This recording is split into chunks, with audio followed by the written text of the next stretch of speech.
The goal of all of these changes is to help Cubans connect to the world and to improve their lives.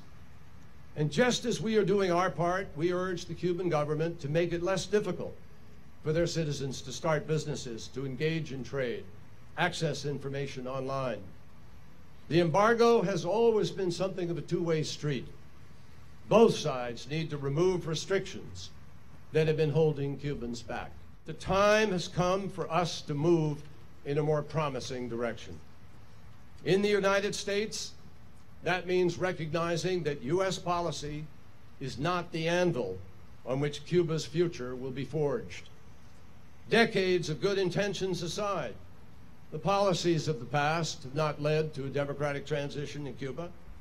It would be equally unrealistic to expect normalizing relations to have, in a short term, a transformational impact.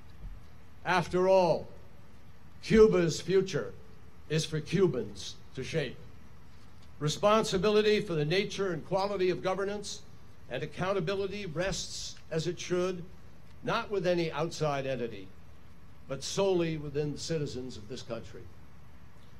But the leaders in Havana and the Cuban people should also know that the United States will always remain a champion of democratic principles and reforms.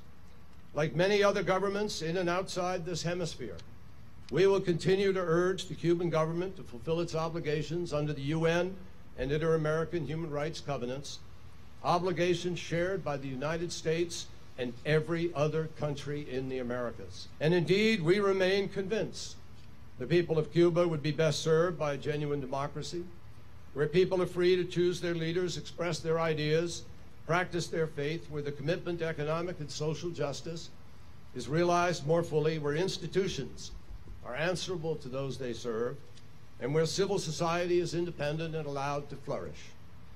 Let me be clear. The establishment of normal diplomatic relations is not something that one government does as a favor to another.